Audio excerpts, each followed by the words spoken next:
세 번째 방법으로는 이제 아까 제가 설명을 드렸던 요 이벤트 기반의 이제 큐를 이용하는 방식으로 서비스 간 통신을 한번 해볼 거예요. RabbitMQ를 띄워놨고 저희가 이 큐도 준비를 해놨습니다. 큐, 딜리버리 큐라는 걸 하나 준비를 해놨어요. 자, 이 서비스에서는 이 큐로 데이터를 이제 보내면 그 메시지는 여기에 이제 기록이 됩니다. 그 메시지를 이제 그러면 구독한다고 표현해요. 구독하고 있는 또 다른 서비스는 이 메시지를 이제 가져감으로써 데이터를 수신을 받을 수가 있는 거예요. 자, 한번 올라가는 걸 먼저 좀 봐야 되기 때문에 이제 오더 컨트롤러에 만들어져 있죠. 오더 컨트롤러에서 이제 send message라는 함수를 우리 호출을 하고 있는데요. 자, 포린 클라이언트는 이제 주석 처리를 좀 하시고 세 번째 요 큐를 이용한 이벤트 전송 코드를 한번 봅시다. 자, send message 한번 여러분 들어가 보시면은 자, 코드를 한번 보시면 제가 만들어 놓은 건데 큐에 대한 이제 여러분 설정이 하나 좀 들어가 줘야 됩니다. 큐에 대한 설정이 자, 이 RabbitMQ 설정 필요 없네요. 그냥 이 RabbitMQ를 사용하기 위한 어플리케이션 프로퍼티에 RabbitMQ 세팅에 대한 여기 이제 간단한 설정이죠. 그러니까 RabbitMQ의 포트 번호를 작성을 해주시면 되고, 호스트 번호는 이제 로컬호스트, 그 다음에 데이터를 이제 받고 보내기 위한 포트가 5672번입니다. 5672번. RabbitMQ의 이제 고정된 포트예요. 그 다음에 이제 계정명, 유저 네임과 패스워드를 이제 등록을 좀 해주시면 되고, 그 다음 메시지 큐를 사용하기 위한 당연히 이제 모듈도 있어야겠죠. 자, 그 모듈은 이 친구를 하나 넣어주시면 돼요. 요거 스프링 부트 스타트 AMQP라고 하는 요 모듈을 하나 추가하시면 바로 사용하실 수가 있습니다. 그러니까 요런 이제 라이브러리 사용하실 때 어떤 라이브러리 여러분 들어있는지 여기까지 좀 확인을 같이 하세요. 넣고 어플리케이션 프로퍼티에 주소, 어느 주소로 보낼 건지, 포트 번호, 계정명 아이디 까지만 작성을 해주시면 된다 이거예요.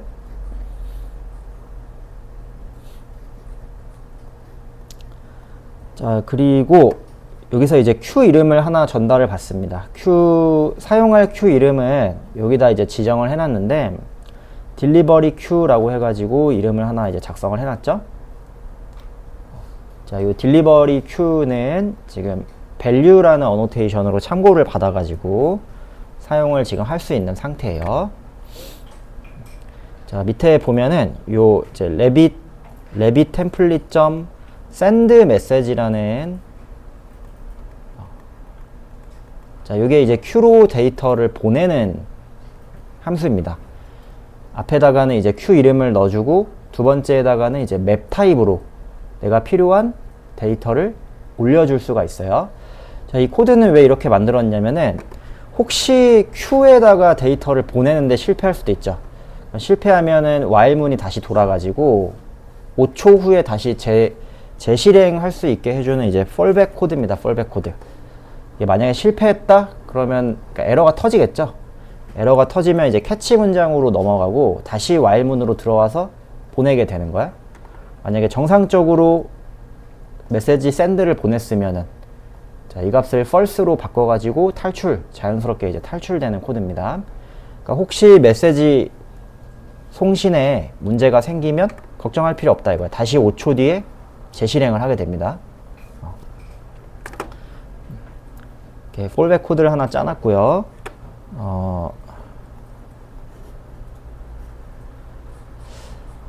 자, 우리가 메시지 올라간 거를 좀 확인을 해줘야 되니까 잠깐 요 딜리버리 컨트롤러에서 딜리버리 서비스로 잠깐 와보세요. 딜리버리 서비스에서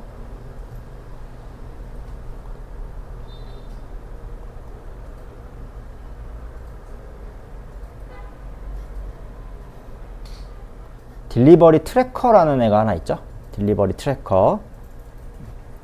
자, 이 딜리버리 트래커 부분에 코드를 잠깐 이제 주석 처리를 좀 해놓으세요.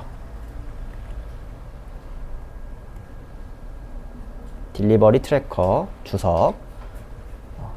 이 딜리버리 트래커 부분이 이제 우리 메시지 큐에서 메시지를 땡겨오는 부분인데, 일단 주석 처리를 해놓으면 여러분이 이제 메시지를 보낼 때 여기에 쌓이게 될 거예요. 그거부터 한번 우리가 구경을 좀 해봅시다. 자, 트래커 부분 이제 주석 처리 해주셨으면 서비스를 다시 한번 켜줄게요.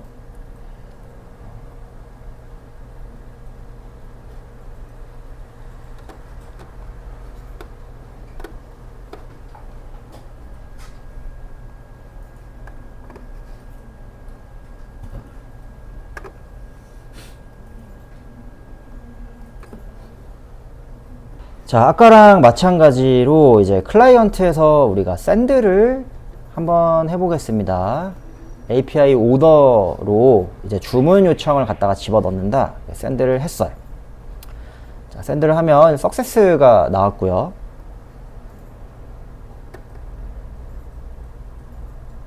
그 다음에 메시지 큐로 데이터를 보내는 요 샌드 메시지가 여러분 호출이 한번 됐을 거거든요.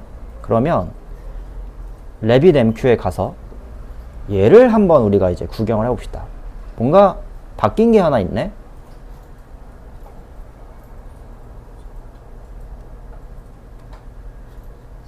자, 준비된 게 하나가 있고, 언트래크, 못 받은 거는 현재 없고, 토탈 한 개의 메시지가 올라갔다 이거야. 그쵸? 어디로 지금 데이터를 보내준 거야? 자, 바로 이 코드. 자, RabbitMQ template.send라는 거 이용해서 이 큐에다가 요 데이터를 담아가지고 내가 샌드를 하겠다. 보내주시면 어디로? 요 큐라는 곳에 메시지가 하나 쌓인다 이거야. 한 번 더 눌러볼까? 제가 큐를, 자, 호출을 좀 더 해볼게요. 한 3-4번 정도 했어요. 자, 4개의 이제 메시지가 발행이 됐겠죠? 큐에 들어와 보시면은, 새로 고침을 한번 여러분 해보시면, 요렇게 5개가 지금 올라가 있어요. 메시지가 5개 들어있다 이거야.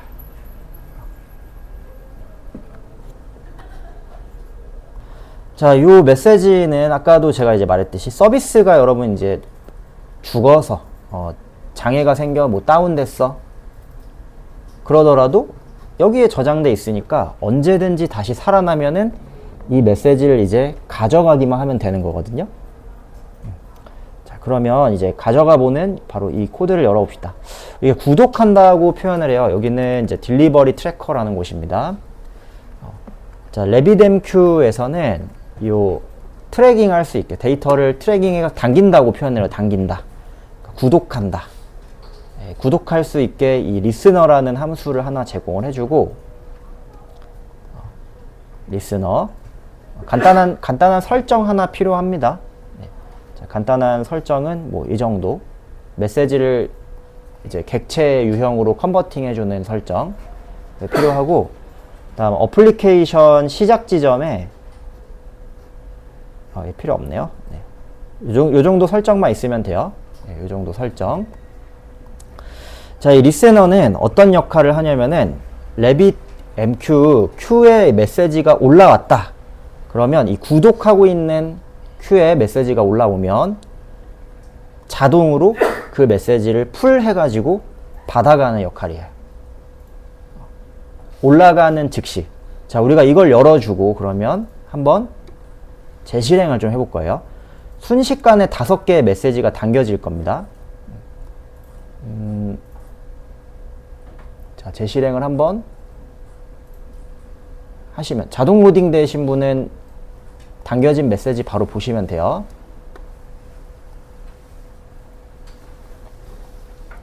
자, 로그가 하나 찍힌 것 같은데, 자, 아까 5개였죠?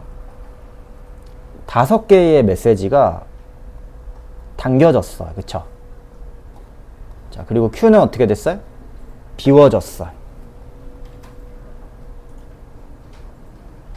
소모하고 메시지를 가져가게 되는 거죠. 자, 그럼 이걸 이제 연계해보면 순식간에 이제 발생하는 거라서 이제 그림으로 좀 보셔야겠죠. 결국에 우리가 이제 클라이언트에서 이제 오더 주문을 넣는다. 그러면 여기서 처리한 다음에 큐로 메시지를 보내고 얘를 구독하고 있는 딜리버리 서비스가 오더에서 보낸 메시지를 트래킹 해가지고 이제 가져갈 수가 있게 되는 거야. 자, 한번 보자. 어디까지 딱 나오시는 걸 여러분 이제 보시면 되냐? 제가 클라이언트에서 이제 샌드를 하면은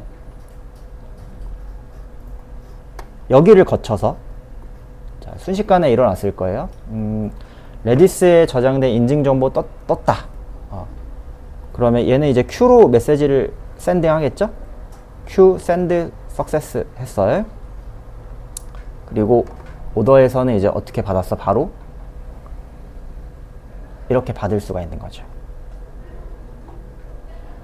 딜리버리구나. 딜리버리에서는 Q에서 메시지를 바로 당겨서 전달을 받고 여기서 이제 리턴 하신 다음에 필요한 작업을 쭉 처리를 해 나가실 수가 있는 거예요.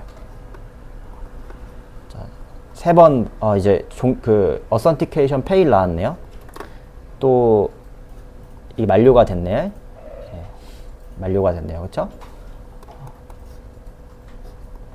자, 한번 확인해 보시면 됩니다.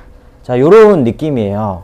뭐 전체 서비스를 만드는 거는 사실 굉장히 오랜 시간이 이제 걸리고 각각 제가 이제 레디스라고 하는 이제 저장소랑 큐라고 하는 애를 한번 이제 봤어요. 큐. 근데 코드 보면은 그렇게 어려운 건 아니죠? 그쵸? 자, 하나 주의할 거. 반드시 서비스 간 통신을 하는데 큐를 쓰는 건 반드시 큐를 쓰라는 건 아니에요.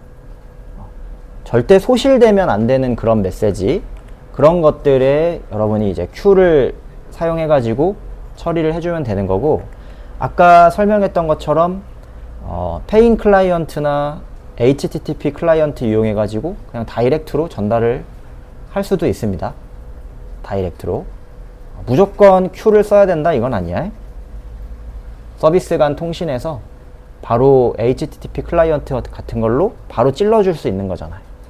얘가 받아가지고 바로 사용할 수 있게.